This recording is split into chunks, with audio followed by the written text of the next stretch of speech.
There's no human being who can do what happened to those 18 people. Amacala ukubulala noma ukudubula sizowasebenza washiyeni kuthini. Umphathi wamapolisa umnumzana Senzo Mchunu uthi awalali buhlayo amapolisa ekhangela izigilamkhuba ezijubule zabulala abantu abali-18 eNgobozane elisikisiki ngempelaveki.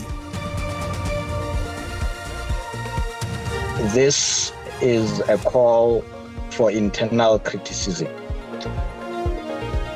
Amalungu eziseko seqela umkhondo wesizwe akhalaza ngelithi ashiywa ekhongoza amalungu athembakeleyo alombutho xa kusabiwa izitya ngokwezikhundla. Orlando Pirates iza kunquzula neStellenbosch FC kule mpelaveki kumdlalo wamagqibela kankqo ye-MTN 8.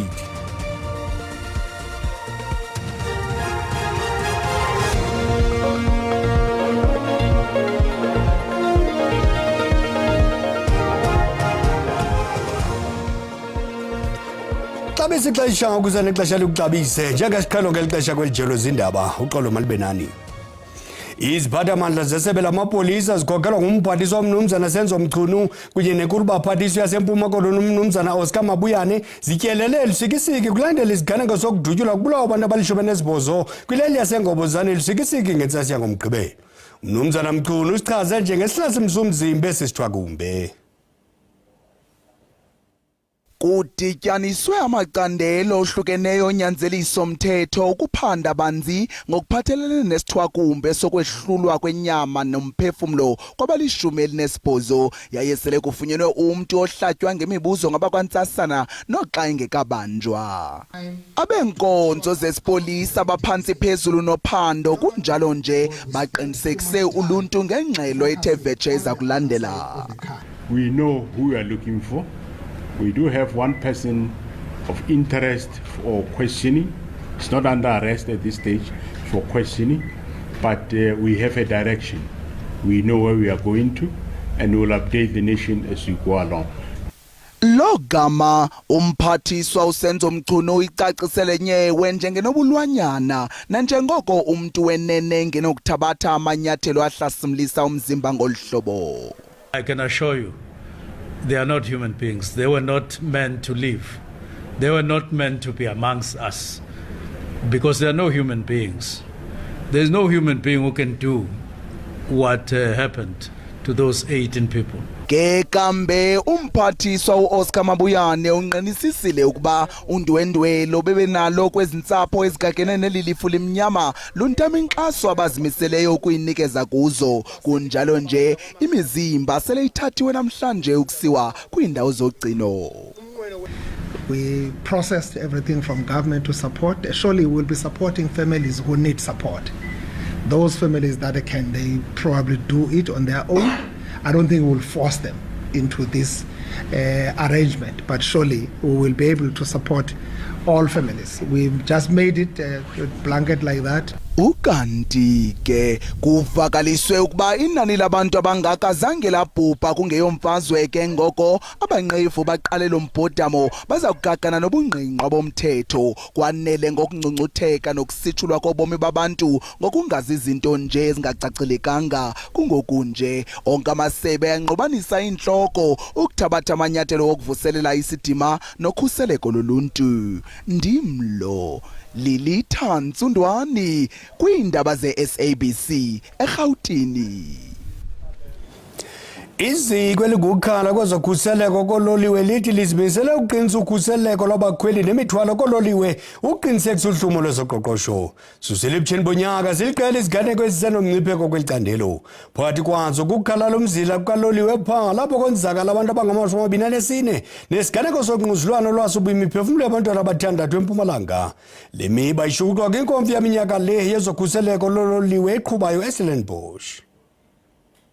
Uthungelwano lemizila yololiwe ludenge yona ndlela kweli zizigidi zabakhweli kwaneebhiliyoni zeetoni zemithwalo ezithuthwa ngololiwe nyaka nanyaka.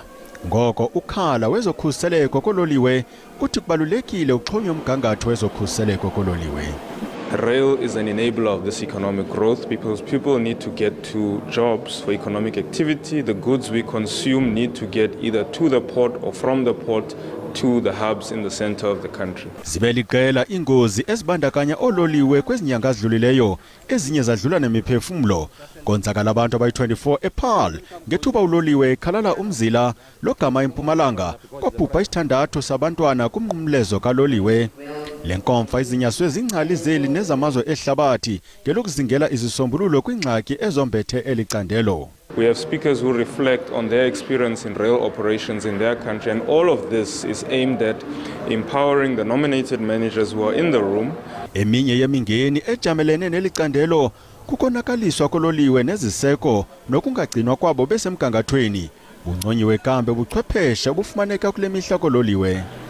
The use of technology to be able to prevent such incidents is now on the rise, and geofencing your networks and all sorts of other technologies that we are bringing into this is an important part of how do you make sure that first is you can detect, but all this technology does not help if you cannot react. Le nkomfa iqale izolo izawukhuba de kube ngomso. Amalungu eziseko zeqela lezopolitiki umkhonto wesizwe akhalaza ngelithi ashiywa ekhongoza amalungu kathembakeleyo alombutho xa kusabiwa izitya ngokwezikhundla koko kunikwa amalungu amatsha nangosopolitiki abadumileyo. Le ncwadi ikhankanya izinto ethi ziyaxhalabisa njengokusilela ukuphumeza izinto eliqela elazenza ukusekwa kwalo. This is a call for internal criticism. It is not a call for war or for anything. We're just saying that these are the things that are happening. And the repercussions of having people parachuted to leadership positions. We see a failure to properly engage the problems. And we see dismissals left, right, and center, mainly because people do not have the proper information to deal with such problems. Okunye ukuxhalabisa kakhulu kukushiywa kwamalungu amadala ombutho xa kutyunjwa inkokheli ngelithi ayikuba azikho inkokheli okanye izakhono kulo mbutho. This is a genuine and internal cry that people are being parachuted, to positions of power, and they didn't even buy into the vision of MK 3 months earlier, before elections, and they are parachuted at the expense of highly capable, qualified, smart, experienced, intelligent MK cadres. Kutshanje owayesakuba ngusekela mongameli we-EFF uFloyd Shivambu uzibandakanye ne-MKP etyunjwa njengomququzeleli kazwelonke. Lo gama owayesakuba lilungu lepalamente le-EFF uMzanele Manyi engumbhexesha oyintloko we-MK epalamente.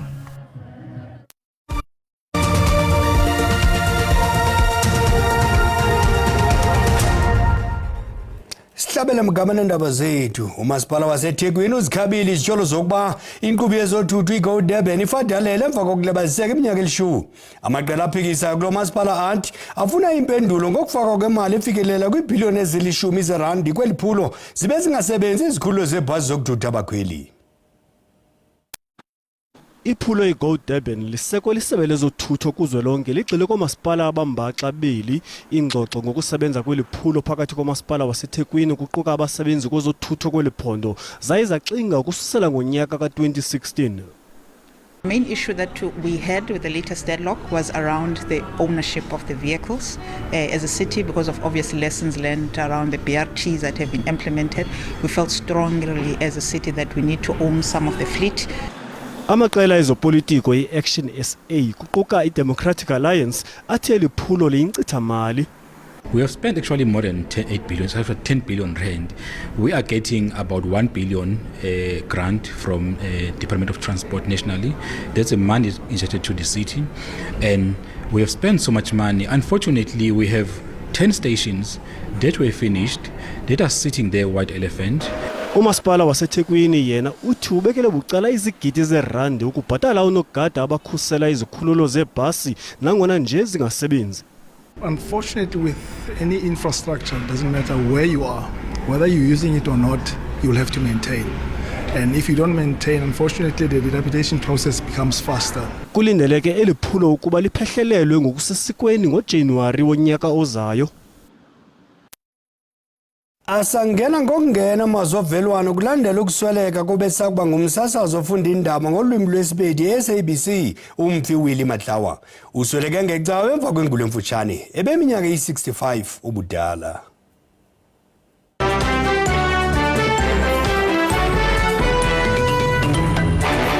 Elilizwe libalisa indaba ibali lophopho babasasazi abaluthetha ulwimi lwenkobe kuthi cosololo kumbukeli nakumphulaphuli. Inkonzo yosasazo yeminyaka engama-40 ingaqhawulwanga ngolwimi lwebele.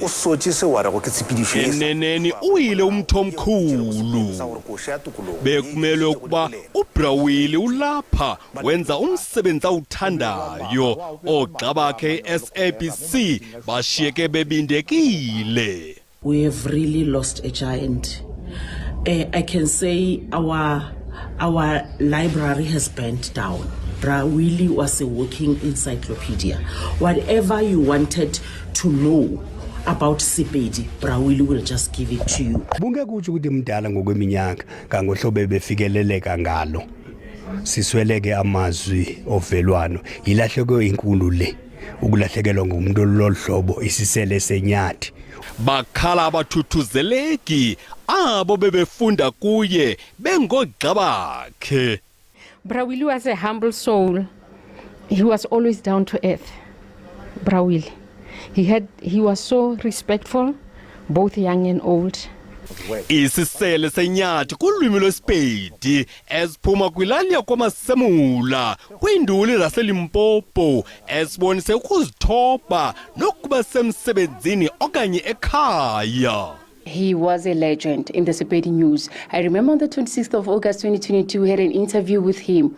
Remembering him right now, I could think of him as one person that when you miss speaking Sepedi, you would understand that you don't even know where you're coming from. Bengomnye wabatata xa udibana naye pasitshini ekwazi engakwazi uza kubulisa kwaye ukubulisa ngokubele. Ibhodi yelwimi Pensalb ithumele amazwi ovelwano. We are really saddened by the passing of Mr. Willie Matlawa, who was the newsreader for the SABC and also a presenter. Konzo yesikhumbuzo neumncwabo uza kuphinde uvakaliswe kusaqosheliswa amalungiselelo. Kwezemidlalo iOrlando Pirates iza kunquzulana neStellenbosch FC kule mpelaveki kumdlalo wamagqibela kankqoyi ye-MTN 8. La maqela aza kuvana amandla kwibala eMoses Mabhide eThekwini ngomgqibelo. Lo mdlalo wefinal ngowesihlanu kumabhakabhaka inguJose Rivero umqeqeshi kwisizini ezintathu. Amabhakaniya azimisela ukuba liqela lokuqala ukuphumelela i-MTN final amatyeli amathathu elandelelana. We're giving our all, we're giving our best. We are not in control of the results. We are competing with other teams that want the same things that we do, but we are in control of our professionalism, our behavior, our performances, our dedication. Umqeqeshi wongeza ngelithi bayalihlonipha kakhulu iqela abajongene nalo. We have to accept Stellenbosch the way they are. We respect them big time. We faced Stellenbosch 4 times last season in the MTN 8 semi-finals and our 2 games in the league. We beat them once. Ukapteni weliqela uthi nangona benemincili bazokuthi chuncembe ukuya kusuku lwalomdlalo. Exciting week ahead, a week that we need to be focused and dedicated and make sure that we plan, for the match and we stick to that match. So the guys are highly motivated. Umdlali wangasemva kumabhakabhaka uthi bazimisele ukuyikhusela indebe yabo. Since we are the defending champions, for sure we have to be the favorites and we really want to win.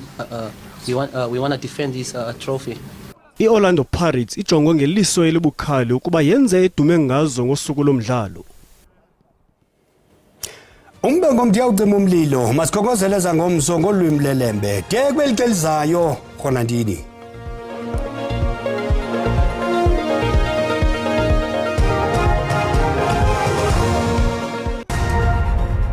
Mawahlangana amafulivu imicamako basembo nje uvumele nje unonkanyezi nirhabulise iqikelelo lwemozulu yangokuhlwanje xa sijonga ke mbukela imvula nomoya ngokuhlwa kuyaphaleka mbukela into kubana lithi erholele ngamafu pha kwindawo ezikontshona koloni ichuncembe mbukela iqhubekele nje njalo ke namathuba angephi emvula kwindawo eziqabele phana kaloku koGqeberha kozenzweni ngayo u30% iziqhubeke ke ezamvula mbukela isilindelekile kwindawo ezikumantla pha koPitoli kufuphi noPolokwane kanti imvula nomoya ngomso kuyaphawuleka into kubana noko la uqhubeka lithi qabaqaba ngamafu ko-Upington pha kwintaba ezixananazileyo kokuphumleni qhubekele nje njalo ke mbukeli ngezibhaxu zenkungu ezingathi sizilindele kwindawo eziqhinele pha koGqeberha ukunyulela ngasentla ke mbukeli ingena pha koqumbu kotsolo komthatha into ethi ke uba yaqhuba qiniseka into kubana uqhuba ngononophelo kanti ke mbukeli ngoku singena kumaqondo obushushu aphantsi ngokuhlwa xa sawuhlabela mgama mbukeli sijonge pha phezulu koMusina 14 degrees ePhalaborwa ibe nguye u13 degrees kanti eMbombela ibe ngu2 degrees phayo emelo singene ke mbukeli pha kozenzweni eRichardsburg yafumaniseka mbukeli nokubana lipholile ngaye u14 degrees singene kaloku pha koCorha pha kweNgcobo mbukeli singene kaloku nako Thoboyi eNgqamakhwe abagwadi kuGatyane singene kaloku naseNtombo eNgqamakhwe lubhacweni kwaBhaca noko mbukeli iyabonakala bana ingqele ethe yalindeleka yaye u6 degrees sitshona ezantsi ke mbukeli singene pha koMkhambe nemacwerheni esiphunde emaXesebini napha eKoman Fletcher noko mbukeli lithe ukuphola kanti ke mbukeli libali kakhulu pha kwindawo eziko-Sutherland ko-1 kanti ke ko-Worcester ibe ngu6 degrees sjonga amaqondo obushushu aphezulu ngomsombukeli lithe lathi ukufudumala kwindawo ezipha phezulu koPolokwane ngaye u20 degrees koTsomo koQwili napha koSterkspruit napha kocala emaqwathini noko mbukeli lithe ukufudumala noko ngaye u18 degrees kanti ke mbukeli pha koDR nguye u20 degrees ndisatsho ndithi maziqhuma ingqawe emaxhekweni Xosi